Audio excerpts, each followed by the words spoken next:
And I'm going to say welcome. I'm Sarah Tunge. I'm the Vice President of the National Conservation District Employees Association.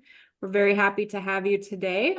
This is the September installment of the Professional Development webinar series that we started this year.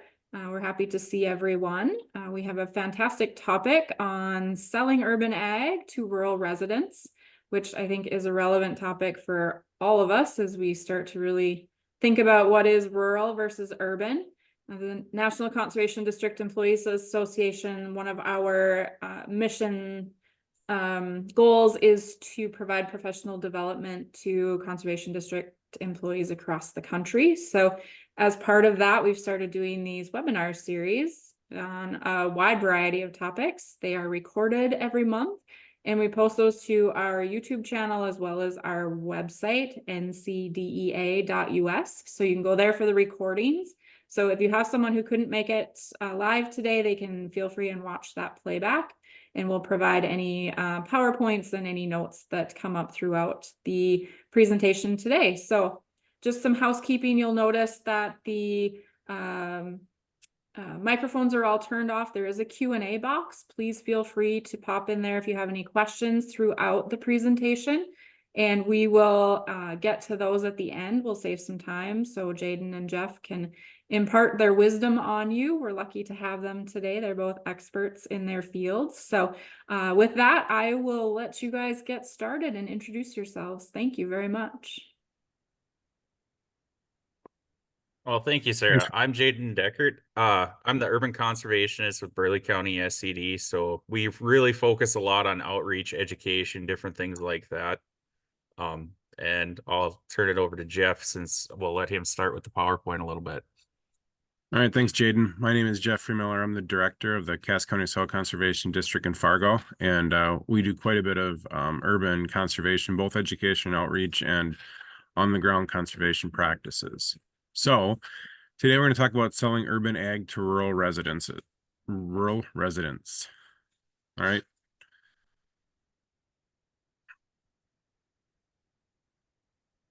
So I guess as you get started, we got to ask ourselves, what is urban ag? So the definition of urban ag includes the cultivation, processing, and distribution of agricultural products, food and non-food in urban and suburban areas. I kind of say that in North Dakota, we can also consider small rural communities as urban. Basically, to me, any collection of homes in North Dakota would be considered urban, right? So generally, soil conservation districts work with farmers, ranchers, and large landowners on conservation practices. However, every county in the state and in any state has small farmsteads, rural towns, and cities. So there's a wide variety of urban ag programs that will work with those citizens as well. So for us, we always figure at the end of the day, everybody that is in that county or area should have access to the programs that we as soil conservation districts offer. So who are we selling to? So in North Dakota, small towns vastly outnumber cities. A lot of those residents grew up on or around farms and ranches, and a lot of those residents still have an interest in growing their own food.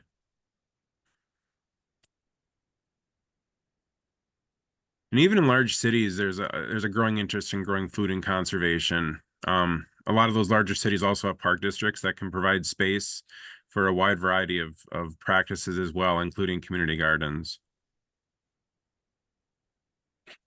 Single-family homeowners often have space to incorporate gardens, pocket prairies, and other conservation practices. Apartment buildings usually have patios or decks that have space for small projects like container gardens or container prairies. And then a lot of people are moving out of towns and cities and onto small farmsteads. Farmsteads offer more acreage to incorporate a whole bunch of different practices.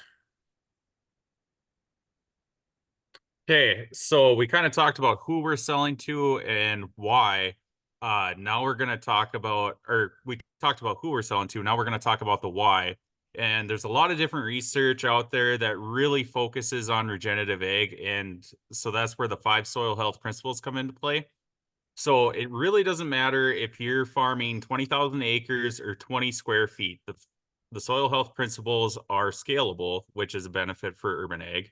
But not only that, there's a lot of research backing that, healthy soil leads to healthy plants.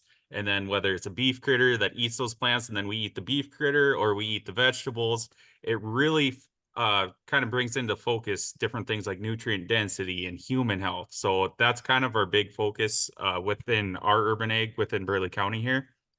So we'll get into the 5 soil health principles. The first one's armor, minimize disturbance, diversity, continual living root, and livestock integration. So these are the 5 soil health principles. And like I said, they're scalable, and I'll kind of get into them a little bit on how we scaled them down into an urban setting.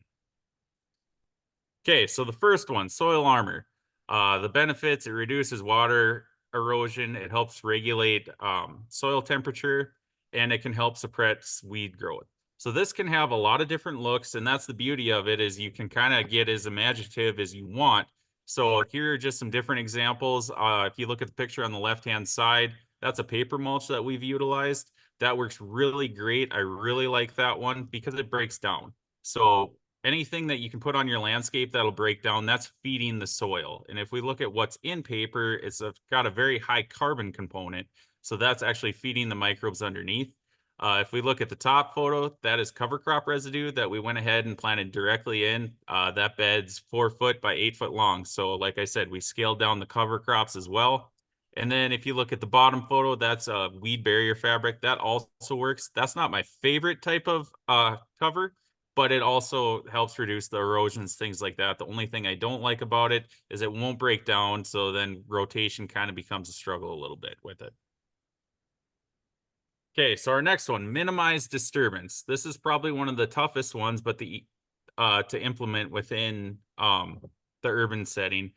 Not so much the actual practice itself, but the fact that a lot of us have that paradigm in our heads that grandma rototilled. So guess what? I have to do that. And we've kind of seen a transition in large scale ag, but within small scale ag, we still have that mentality that, oh, I got to get that rototiller out every spring. So here I just want to kind of talk about this particular crop specifically because it's a root crop, but we actually utilize no-dig potatoes, and it's very simple. It's very easy to do, and there's multiple benefits as well other than not tilling the soil.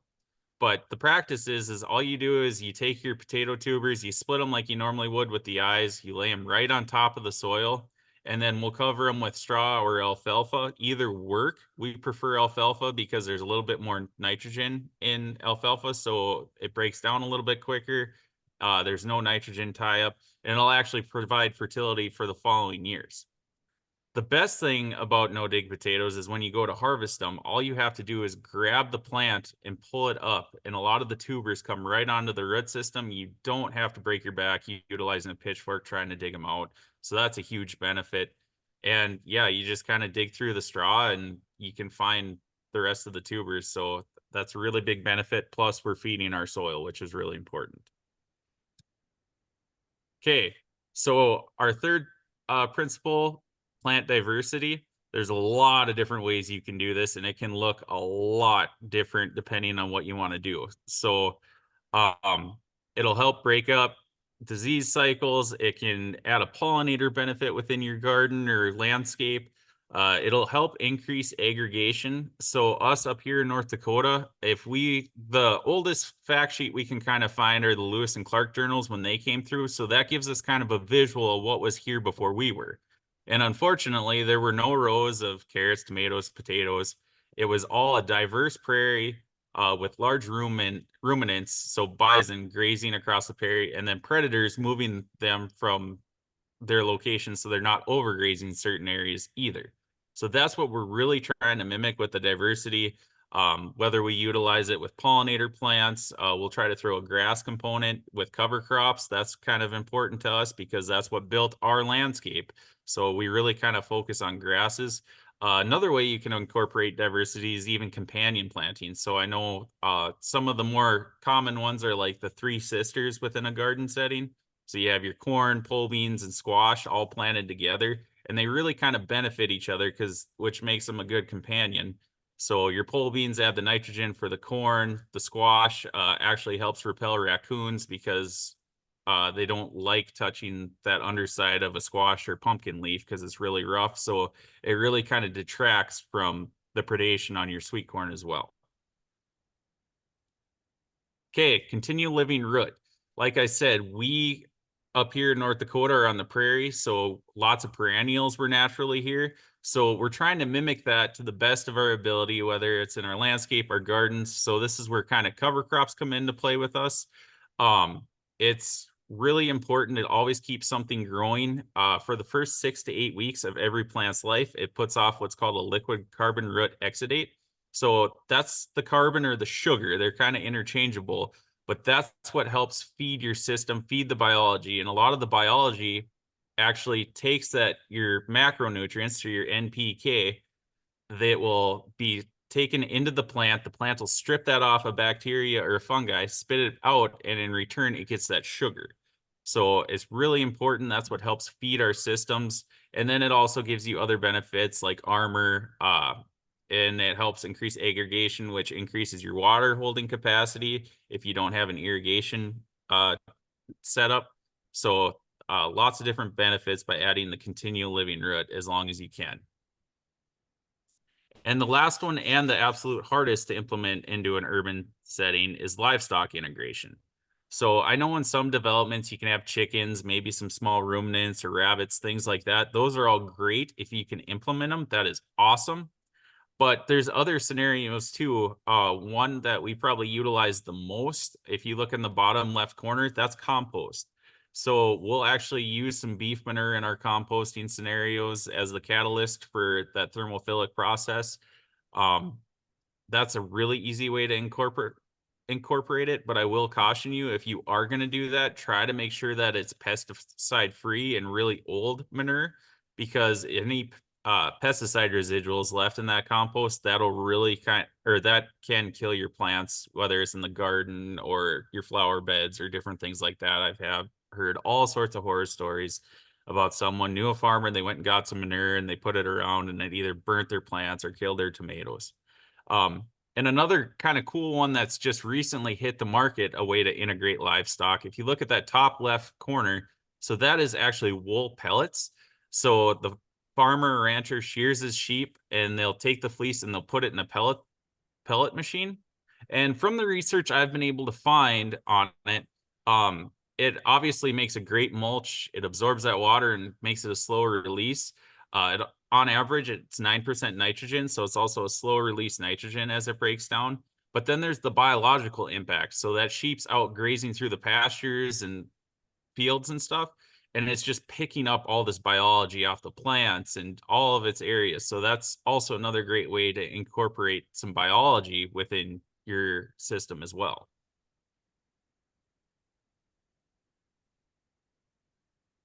Thanks, Jaden. That was pretty informative. So there's a few other different ways that we can do urban conservation or urban agriculture in small places. So container garden is a really easy one. Either raised beds or even literally in a pail like that. And the benefits of them is that they're very inexpensive, they're productive, and that people, even in the smallest living spaces, can certainly benefit from it. Okay, so this is something that we tried at Minokan Farm. This is a different kind of method. If I know the Master Gardener classes really push it, it's very similar to lasagna gardening. So if you have a backyard and you're looking to have some more consistent production, we took a hugelkultur. So what a hugelkultur is essentially a lasagna garden and without the raised bed. It's just a pile on the ground. But essentially, we started off in the bottom. We added logs, sticks, different things like that. And then we layered it. We added some grass hay to it, compost, topsoil. So basically what we did was create a very heavily microbe influenced area. So essentially, we're going to keep feeding the system. We just kind of jump started our garden scenario in this way. And it doesn't have to be very big, but it'll just jumpstart your system. Basically, you're building the fertility right into your scenario and speeding up the process of time. So we started ours last year and we had a really successful season. I know some local producers, they've had them for 10 years and they're still going. So basically you just jumpstart that system by implementing this one.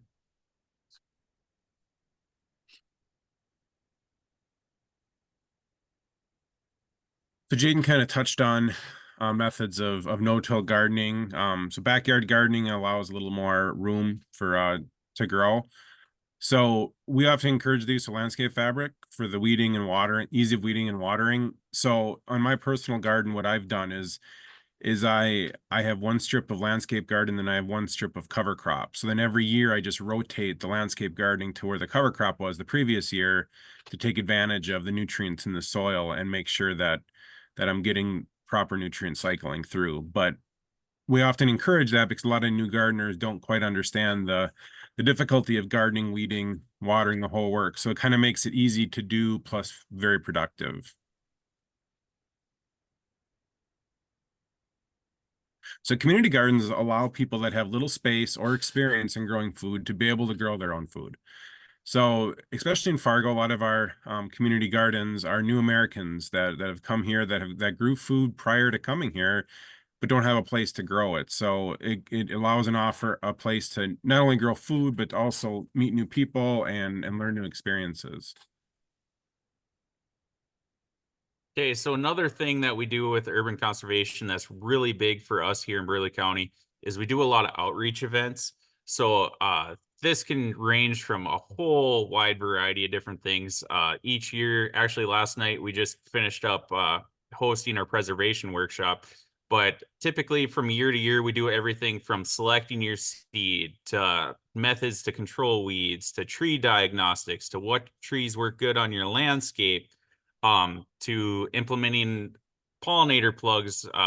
The picture on the right, we were actually at a small public school and we were they had a garden bed, and obviously with the school system, you take off in May and you come back in August. Well, that's your peak gardening season. So those beds were really underutilized. So what we did is we went in and we planted native pollinators in just to make them more sufficient, self-resilience. Watering wasn't as big of a deal because there's not as much maintenance staff in the summertime. So, I mean, there's a lot of different opportunities as far as outreach on how you can kind of get into your communities and build those partnerships within your community.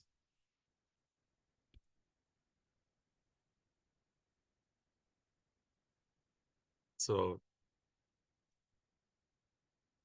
my partner might have froze here, but I guess I can cover practices in the field.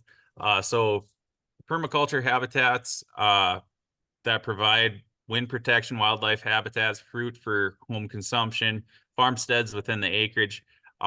It's really kind of important to, when you're going to implement a lot of trees, things like this, to really kind of think through it. Don't just throw them in. Kind of make it all blend into your existing landscape, and you kind of really got to go into it with the goals that, whatever your specific goal is. Are you looking for more of food, or are you looking more as wildlife habitat? So that's always kind of something really important whenever we're planning things like this, is you got to know your goals. And I'll kick it back over to Jeff here.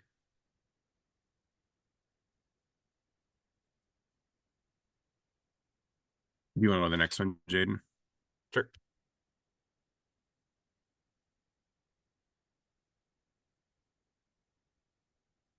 Did it switch or no? Mm-mm.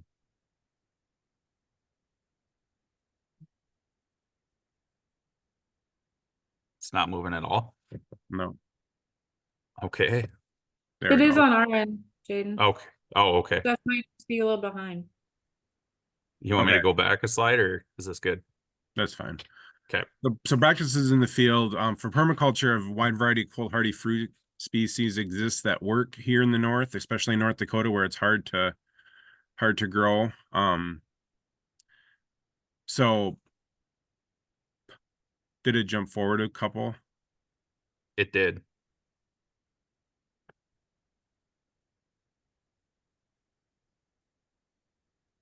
You want to try to go back? I did. Oh, okay. Okay, so pollinators, well, not exactly urban ag, pollinator plantings can be done on many different scales.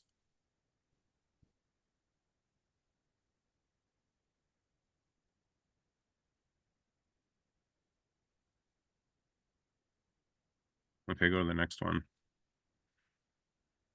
Okay, I'm on container prairie.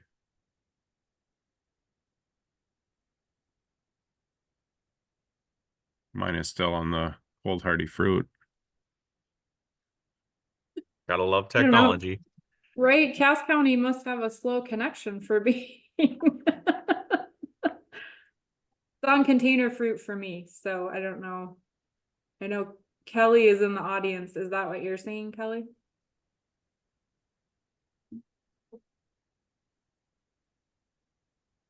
It's Yep. on container prairie for me, Sarah. Yep.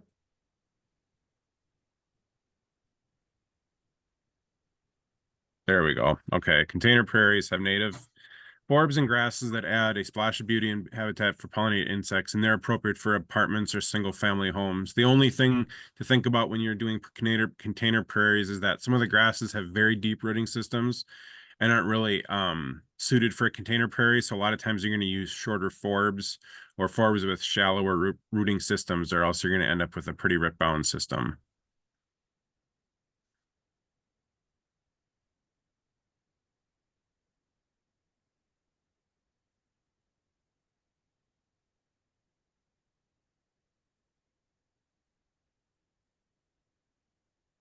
So pocket prairies provide pollinator habitat for single family homes or farmsteads, places that have a little bit more room that can do pocket prairies, which basically is anything from a couple feet square to, maybe an acre or two on the max.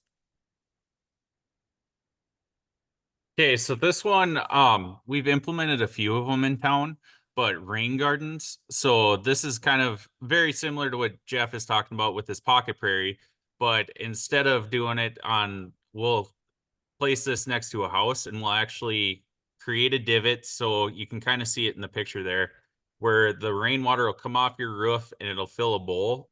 The bottom of that, make sure it's a good clay base or something that's not going to let the water seep through too fast. And then you also have to be selective with your plants as well.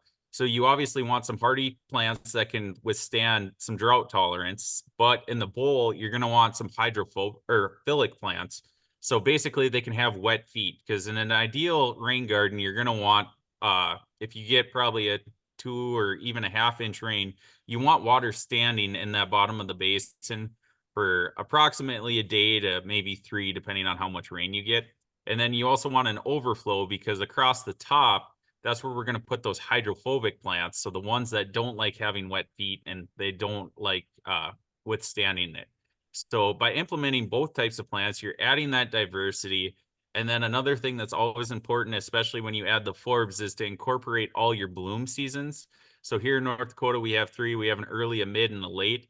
And it's really tough to get an early one here in North Dakota, because a lot of times that frost will come in, so that really kind of slows us down with our progression of the season. But we still have those pollinators floating around. We have bees, butterflies, all of that. So we're trying to provide a food source the best we can for those early plants, because that's always kind of a concern for us.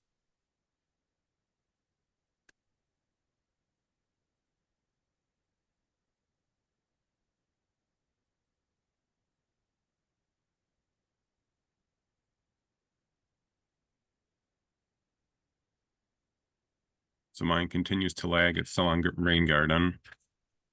I'm over on Jeff. We're on native prairie.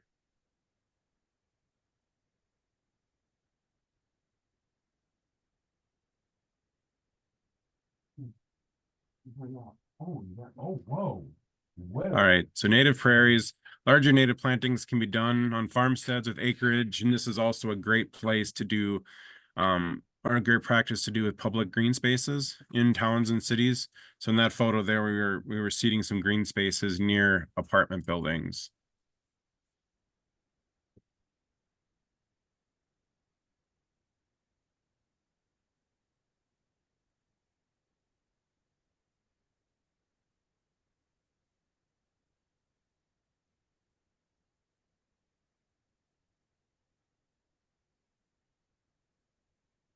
small livestock.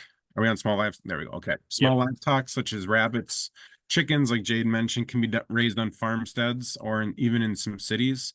Chickens provide eggs and meat, and they also provide the thrill of raising livestock, which, especially for people that have moved from a ranch or farm to a city, they miss the livestock aspect, and chickens are a great way to incorporate that into urban agriculture. The only comment I have on this one is make sure you check your planning and zoning ordinances or even your development rules, because there's some that do and some that don't. So if you're going to recommend this to a producer, make sure you have them look into that, just because you don't want to get it and then have all the neighbors riled up and things like that. And we can also talk about large livestock like sheep, cows, and pigs, and they can be raised on farmsteads. The more difficult thing with this is they need appropriate feeding and watering systems as well as fencing. What happens a lot of times is somebody tries to raise 3 or 4 horses on a quarter acre or half acre, and it turns into more of a feedlot scenario rather than an actual urban agriculture. So if there's enough landscape for these large animals, it works great. And then there's also fencing concerns. Livestock that habitually gets out it is not good. So like I always think with sheep, but with cows, you can run hot wire and keep your cows in. Sheep don't stay in with hot wire. So there's an initial investment up front for if you want to have large livestock. Then wildlife habitat can also be done in cities, towns, lands, or farmsteads, and it can be something as simple as a small tree row or a native planting, and especially if it's near already existing high quality habitat, which riparian areas or ravines or somewhere like that, there's already wildlife occurring in.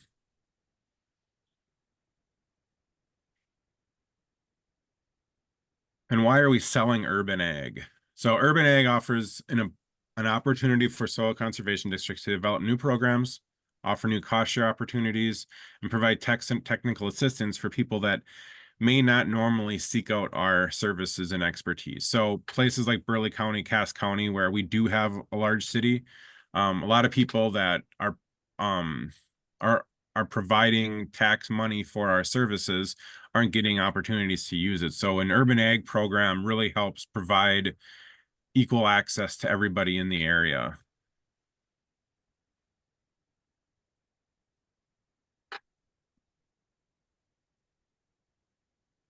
And does anybody, I guess is the last one the question slide? Yep. I haven't seen it yet. Okay.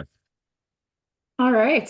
Thank you guys so much. Oh my gosh, so much good information. So I have a couple of questions, and so if anyone else, as we're going through this, has some questions, please throw them into the Q&A box. But let's just start with between the two of you, and Jaden, maybe I'll start with you, and then Jeff, you can chime in. But what is your experience in working with rural landowners to utilize some of the urban conservation practices? So maybe, you know, some of those folks who would consider themselves more traditional farmer, rancher, you know, rural folks, and getting them to really think and wrap their heads around urban conservation. So actually, for my personal experience, it's actually kind of a little bit easier to sell some of these older techniques, especially if you're looking at a large scale ag operation. So especially things like in the no-till garden, because a lot of times we've already converted, you know, our large scale fields to no-till. So then it's kind of a light bulb, and it's really fun to see where it's like, oh, okay, well, duh, that makes sense. I did it with the large scale. Why wouldn't I do it with, you know, the garden? Or even, you know, a lot of these farmsteads, they have flower beds and things like that. But, you know, people get sick of watering, or, you know, we'll get into July and we'll get super hot and things will just start to die. And that's really where your native landscaping comes in, because they're adjusted to our area so they can withstand both extremes we have here in North Dakota, whether it's super hot in the summertime or, you know, sub-zero in the wintertime. Those plants are made to be here, so they really do the best with what we get. I guess Jeff, I would how about second you? a lot of what Jade. Oh, sorry. I Go would ahead. second what Jaden said about the especially the native landscaping. Generally, bigger farms have larger yards, and they have areas that they're just mowing bluegrass endlessly, and it's an easy way to get conservation there, that not only makes their life easier, but helps pollinators and whatnot.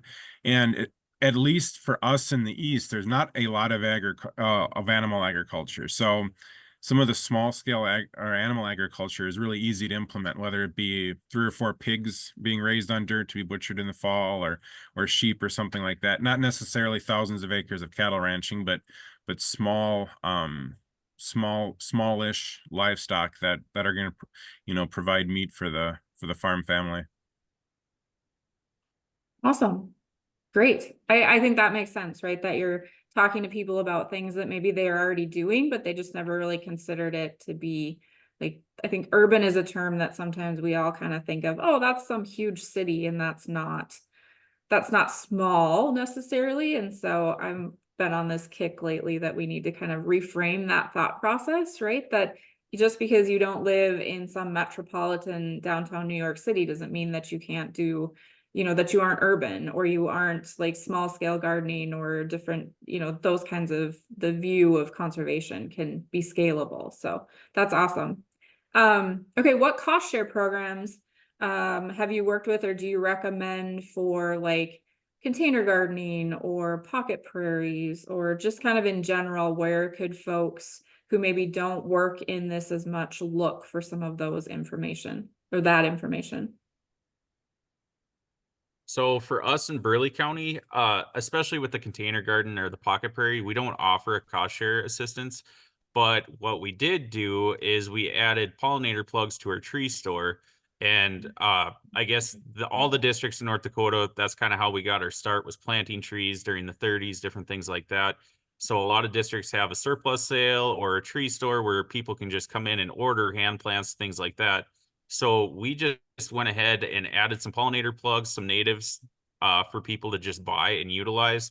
And then we'll utilize different tech resources like the Living Landscapes Guide and different things like that for your specific information about those specific species.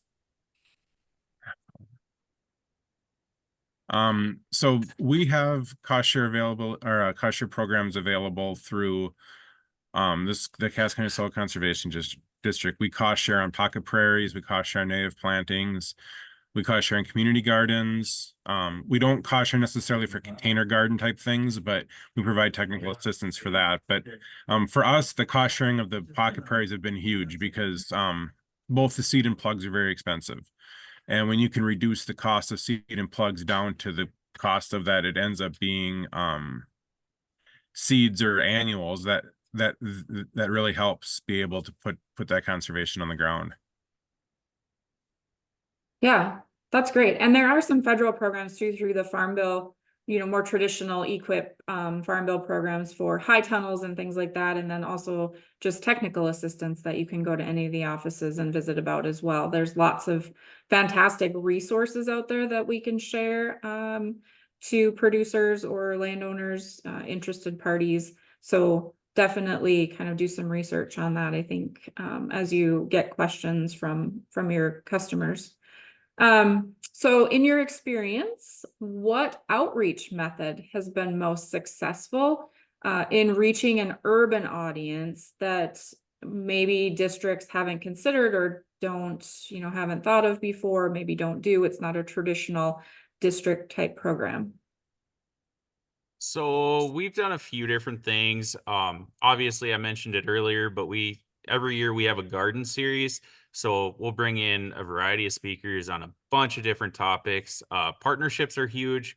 We definitely partner with Extension and different individuals like that, because especially even the Master Gardener program, we'll partner with them sometimes.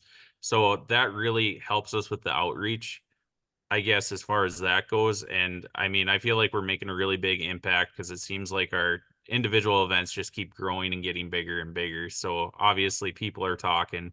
Other areas that we do is I usually go in and visit with a couple of the garden clubs every year, and they'll go over a talk. They'll ask me to come in. So any kind of outreach you can do within your community is huge. And I know a lot of times it's after hours and, we all like to go home, but, sometimes if you really want to reach that community, you got to go to those social events and do things like that as well.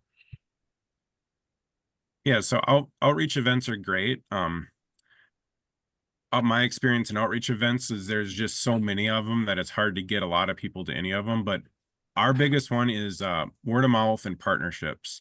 So we partner with the Fargo or with city park districts, city councils, basically any way you can get your word out. And then once you do start getting projects on the ground, it really becomes important that that word of mouth.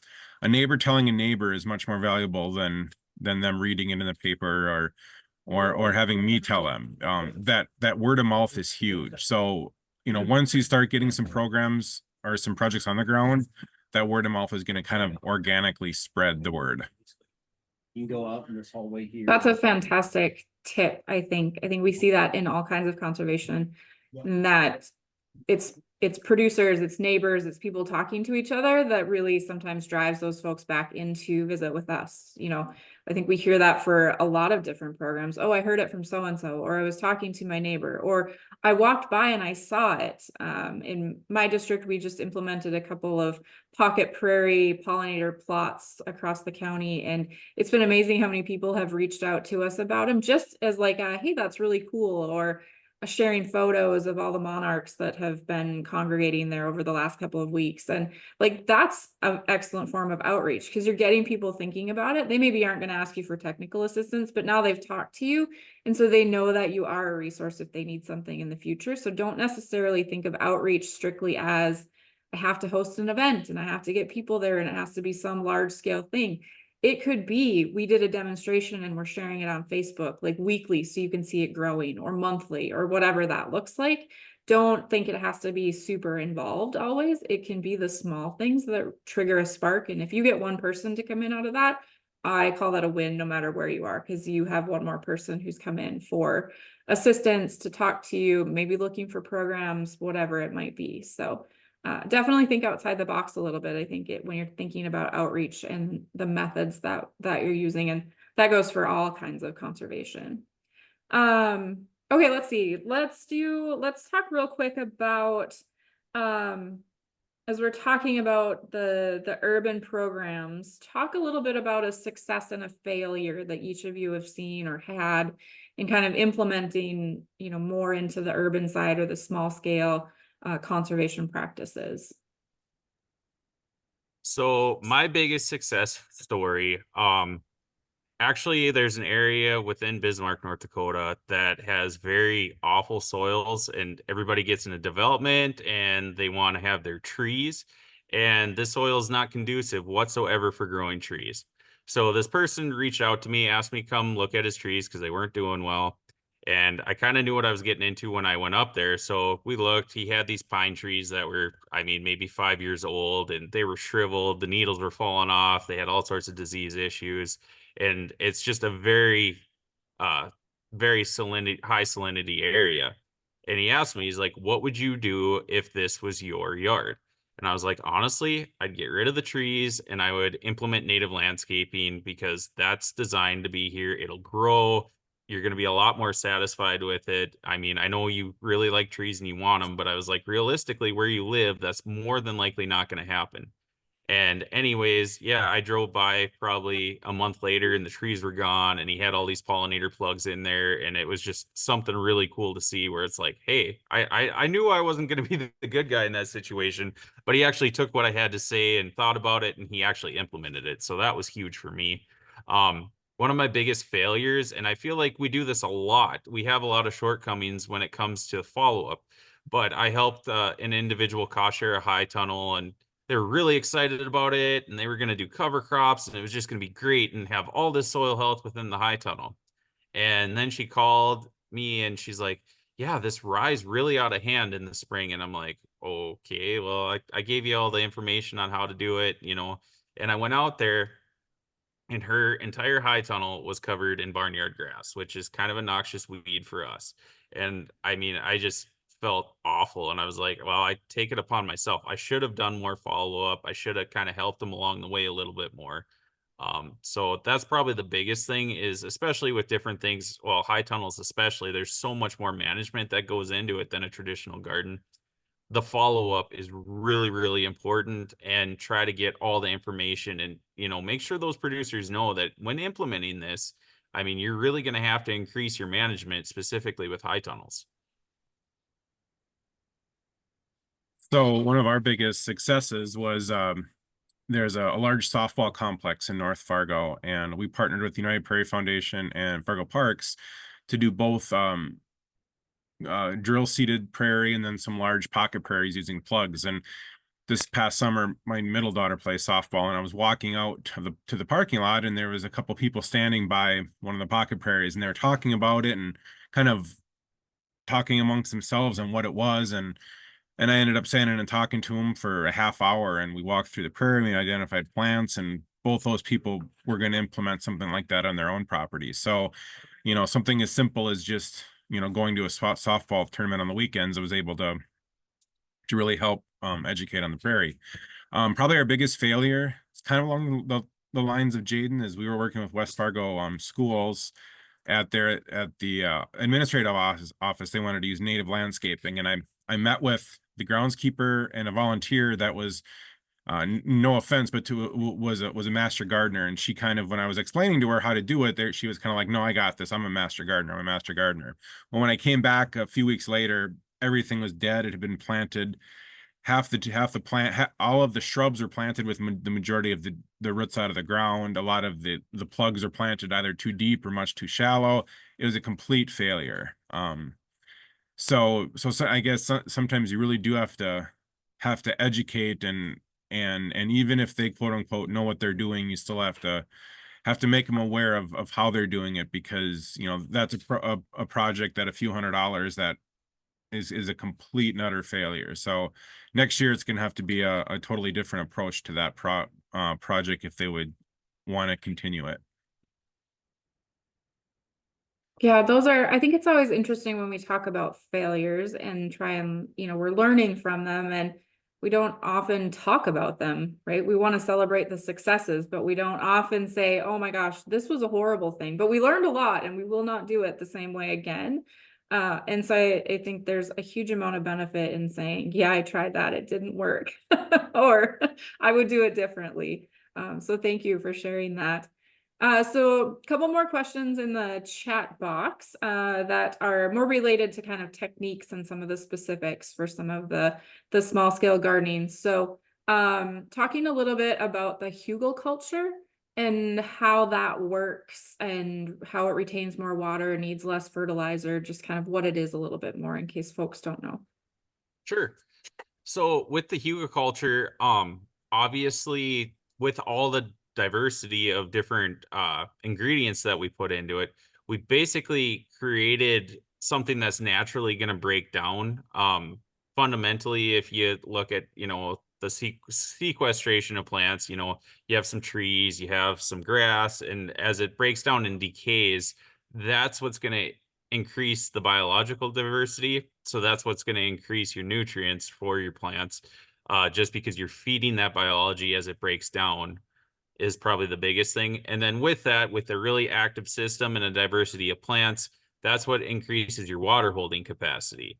But I will say the first year, the water holding capacity is not the best, because obviously you disturb the soil, you broke up all those aggregates.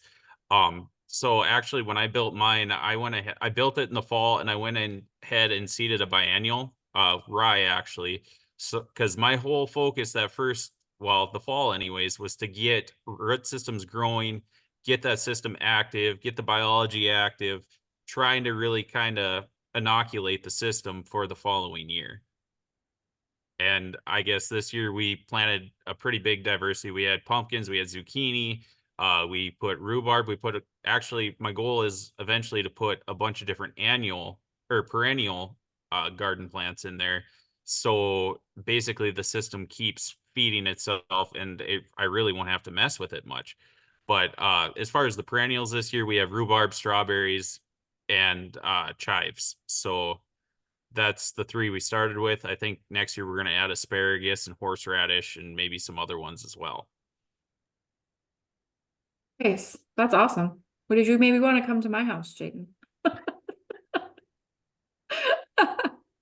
Okay, so let's go on to no-till gardens. So how do you manage for pests like mice burrowing in any of the hay or surface residue that you leave there? So, especially with the potatoes, that really depends on the year. Typically, we don't have a lot of mice problems, but obviously, mice are like us, they need food and a home. So, but it's one of those things is even if you do get some in there, they're part of the ecosystem. They're providing a function of that ecosystem. We've never been decimated by any means. I mean, yeah, we'll be digging through and we'll find, a potato here and there that's a mouse is eating on. But at the end of the day, you just throw that away and let it break down and feed your system. So, I mean, I know that's one thing that a lot of people are concerned about, or slugs is another one. Well, the reason you have slugs is because there's no predators for the slugs. So when you look at it from that aspect, it's like, okay, well, maybe I should have some of them native pollinator plants or bunch grasses to provide a home for toads, for example. They're a great predator for slugs. So you kind of got to look at the natural ecosystem of things. And if you're having a specific problem, it's like, well, something's out of balance here because there should be a predator that won't let it, completely decimate a crop. Yeah, that's a good view to take. Jeff, do you have anything to add to that? I've had problems before with pocket gophers, and generally I'll just utilize lethal traps. I've also had to non-free range my chickens anymore because I had fox problems. So that's a problem for my chickens, but it's also great for the garden because they catch mice and all that stuff. And I haven't had any problems with small mammals since I had more fox in the yard. So Nice. I love that idea of kind of working with the natural system, though. Like we're trying to do something and we're obviously a little bit out of the normal of what natural would be, especially in North Dakota. But if you're constantly fighting that natural system, you're just creating all of these problems. And now you're starting to have to add things and move things and do whatever. And that whole system gets out of balance. You can only do that for so long before, you have some pretty major failures. So to start from the beginning of how do I work with nature instead of against it, sets you up for a much more successful kind of experience as you go through the process, I think. So let's see, what about pollinator plugs, Jeff? You mentioned those. Where do you find them? How do you source them? What would you recommend? I know we're kind of specific. The three of us are from North Dakota, so kind of specific to the Northern Plains. But if folks want to look in their regions, do you have any tips? Yeah, so most places are going to have a supplier of native plugs. I always just tell people to go on Google and find it close. So, for instance, in North Dakota, we have a local one in Enderlin, North Dakota, that actually is a native plant greenhouse. But then over in Minnesota, there's a couple greenhouses that specialize in native plants. I always put the caveat that you have to be careful when you're buying native plants to make sure that it's a true native and not some sort of cultivar.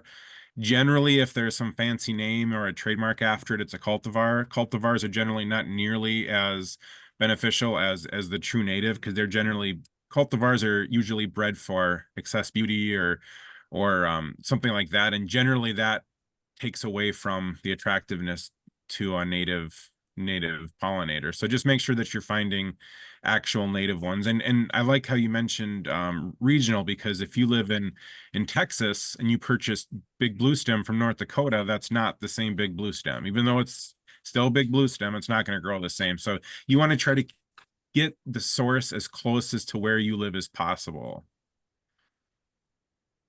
Yes, that's a good thing for everyone to think about. Like make sure even if you're buying seed sources and things like that, to across the board, all things, just because it's the same species does not mean it will grow in your region. Like soils and humidity and air quality, like all of those things come into play when you're talking about it. So a good kind of note to make if you're new to it and you're just starting to think about how could we add something like the pollinator plugs or selling pollinator seed or any of those things into our services, just make sure you do your research. Okay, so we have one last question, unless anyone out there has anything remaining, but let's finish up with kind of an overview of, okay, we want to sell this idea of urban or small scale conservation to rural audiences. how do you deal with, or what are your kind of advice for folks who are getting started to kind of get over that hurdle of either pushback from implementing practices or the thought of we're not urban, like that's not us? Easy Well, question. Appreciate it, Sarah. I I love like to going end on into end on a high note. well, I think I told you before, I love going in to talk to, this older generation and tell them that they've been gardening the wrong way for the last 50 years. It always goes over super great. No, I'm Right? kidding. But I guess for us, it's really important to go into it with a clear head. Scientific facts always help, but I mean, if you go in and some people just it takes time. I know I've worked with different producers, and I mean, it took me 5 years before I actually got them to do something. So it takes time. Be persistent, but always be very cordial with that individual, and you know, and quite frankly, some people, if they don't want help, I mean, you can't force it upon them. So, but just to kind of change the mindset from urban ag to small scale ag, I mean, especially with the garden scenario, at the end of the day, we all have to eat. And I think, especially with COVID, things like that, nutrient density became a real focus, and even food sources. I mean, a lot of people in our area want to know where their food comes from. So that all plays into it. And I mean, since that's kind of our cultural norm right now, is everybody wants to know where the food came from. I mean, I take full advantage of things like that all the time just because. I guess for me, kind of along those lines, be patient and be persistent. Keep working at it. It's certainly not going to happen overnight. I always tell people with conservation, the science and the data is very easy, right? It's very easy to understand. However, we're not selling things. And a lot of people nowadays want to buy something to make something easier. We're not selling things. We're selling ideas. So that takes time. Once you start getting a few projects, the ball starts to roll faster and faster. But in the beginning, it's you're gonna struggle. There's no doubt. You just have to continue to push and work and meet people and build. Uh-oh. Jeff froze. I think it's really funny. Like, I am in the middle of nowhere, North Dakota, and I have a pretty good internet connection today. Jeff is literally in the largest city in North Dakota. Too many people bogging it down. I guess there's too many people there. You froze up, Jeff, so we missed the very end. We're going to stay persistent, though. That was the message. There you Patience go. and persistence. Yep, you got it. Perfect. Okay, so I don't see any more questions coming in. Mandy, did you have anything you wanted to add? Mandy Parks is our Pacific Director with the National Conservation District Employees Association. So any of you on the West Coast, reach out to Mandy if you have questions. She's a great resource. Today was really interesting. My district does have a lot of just naturally existing urban, but there are spaces where this kind of these recommendations, and especially the kind of approach to outreach and connecting with people, I think is really helpful. And I want to remind people on the call, and I think you did, Sarah, that we post all the videos. We're going to post the presentation. And if anybody missed today, they're able to view, they're able to connect with the speakers, with Sarah and I, and register for future workshops, similar workshops. So anybody that wasn't on today, if you want to send them that info, maybe they can come next time. But I appreciate our presenters. That was really, really, really good. Yes, thank you, Jaden and Jeff. We really appreciate your expertise today. And like Mandy said, our next webinar is in October, and we'll be talking about annual planning, strategic planning, kind of how to implement that, some